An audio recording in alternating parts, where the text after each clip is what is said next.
21वीं सदी में सऊदी अरब भारत के सबसे मूल्यवान स्ट्रेटेजिक पार्टनर्स में है। ये हमारे विस्तृत पड़ोस में है, एक करीबी दोस्त है और भारत की ऊर्जा सुरक्षा का महत्वपूर्ण स्रोत भी है। 2016 में सऊदी अरब की मेरी यात्रा के दौरान हमने अपने संबंधों को विशेष रूप से ऊर्जा और सुरक्षा के क्षेत्रों में कई नए आयाम दिए थे। आपसे अर्जेंटीना में 2 माह पहले हुई मुलाकात के परिणाम स्वरूप सुरक्षा, व्यापार और निवेश के क्षेत्रों में हमारी स्ट्रेटेजिक पार्टनरशिप के सार ने नया विस्तार लिया है। मुझे खुशी है कि आपके सुझाव की रूपरेखा के अनुसार हम द्विवार्षिक शिखर सम्मेलन और स्ट्रेटेजिक पार्टनरशिप काउंसिल की स्थापना के लिए सहमत हुए हैं। इनसे हमारे संबंधों को मजबूती, गति और प्रगति का लाभ मिलेगा। फ्रेंड्स, आज हमने द्विपक्षीय संबंधों के सभी विषयों पर व्यापक और सार्थक चर्चा की है। हमने अपने आर्थिक सहयोग को नई ऊंचाइयों पर ले जाने का निश्चय किया है। हमारे अर्थतंत्र में सऊदी अरब से संस्थागत निवेश को सुविधाजनक बनाने के लिए हम एक ढांचा स्थापित करने पर सहमत हुए हैं। मैं भारत के इंफ्रास्ट्रक्चर में सऊदी अरब के निवेश का स्वागत करता हूं। योर रॉयल हाइनेस, आपके विजन 2030 और आपके नेतृत्व में हो रहे आर्थिक सुधार भारत के प्रमुख कार्यक्रमों में जैसे make in India, startup India के पूरक है। हमारे ऊर्जा संबंधों को स्ट्रेटेजिक पार्टनरशिप में तब्दील करने का समय आ गया है। दुनिया की सबसे बड़ी रिफाइनरी और स्ट्रेटेजिक पेट्रोलियम रिजर्व में सऊदी अरब की भागीदारी हमारे ऊर्जा संबंधों को बायर सेलर रिलेशन से बहुत आगे ले जाती है। हम अक्षय ऊर्जा के क्षेत्रों में अपने सहयोग को मजबूत करने पर सहमत हुए हैं। हम इंटरनेशनल सोलर अलायंस में सऊदी अरब का स्वागत करते हैं। परमाणु ऊर्जा के शांतिपूर्ण उपयोग, विशेष रूप से वाटर डिसैलिनेशन और स्वास्थ्य के लिए हमारे सहयोग का एक और आयाम होंगे।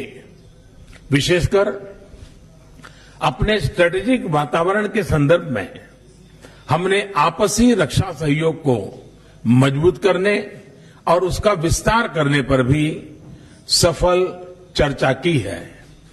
पिछले साल भारत सऊदी अरब में प्रतिष्ठित जनाद्रिया समारोह में गेस्ट ऑफ ऑनर था।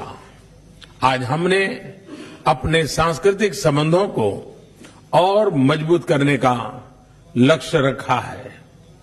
व्यापार और पर्यटन को बढ़ाने हेतु सऊदी अरब के नागरिकों के लिए ई वीजा का विस्तार किया जा रहा है। भारतीयों के लिए हज कोटे में वृद्धि के लिए हम हिज मैजेस्टी और रॉयल हाइनेस के बहुत बहुत आभारी हैं। 2.7 मिलियन भारतीय नागरिकों की सऊदी अरब में शांतिपूर्ण और उपयोगी उपस्थिति हमारे बीच एक महत्वपूर्ण कड़ी है। रॉयल हाइनेस ने सऊदी अरब की प्रगति में उनके सकारात्मक योगदान की प्रशंसा की है। आपने हमेशा उनकी भलाई का ख्याल रखा है। इसके लिए उनका आभार और दुआएं हमेशा हमेशा आपके साथ है। फ्रेंड्स, पिछले हफ्ते पुलवामा में हुआ बर्बर आतंकवादी हमला इस मानवता विरोधी खतरे से दुनिया पर छाए कहर की एक और क्रूर निशानी है। इस खतरे से प्रभावशाली ढंग से निपटने के लिए हम इस बात पर सहमत हैं कि आतंकवाद को किसी भी प्रकार का समर्थन दे रहे देशों पर सभी संभव दबाव बढ़ाने की आवश्यकता है। आतंकवाद का इंफ्रास्ट्रक्चर नष्ट करना और इसको समर्थन समाप्त करना और आतंकवादियों और उनके समर्थकों को सजा दिलाना बहुत ही जरूरी है। साथ ही अतिवाद के खिलाफ सहयोग और इसके लिए एक मजबूत कार्य योजना की भी जरूरत है ताकि हिंसा और आतंक की ताकतें हमारे युवाओं को गुमराह न कर सके।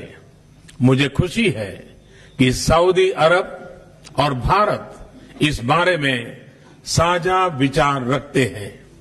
फ्रेंड्स, पश्चिम एशिया और खाड़ी में शांति और स्थिरता सुनिश्चित करने में हमारे दोनों देशों के साझा हित है।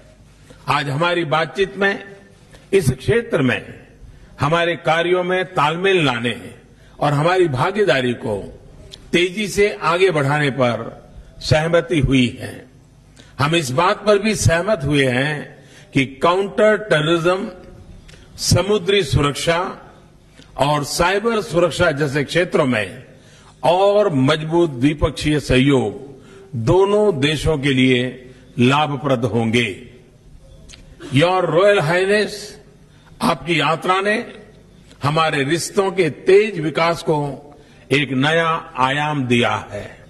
मैं एक बार फिर हमारे निमंत्रण को स्वीकार करने के लिए रॉयल हाइनेस का शुक्रिया अदा करता हूं। मैं उनके और प्रतिनिधि मंडल के सभी सदस्यों की भारत में सुखद प्रवास की कामना भी करता हूं। बहुत बहुत धन्यवाद। Thank you, sir. It is now my pleasure to invite His Royal Highness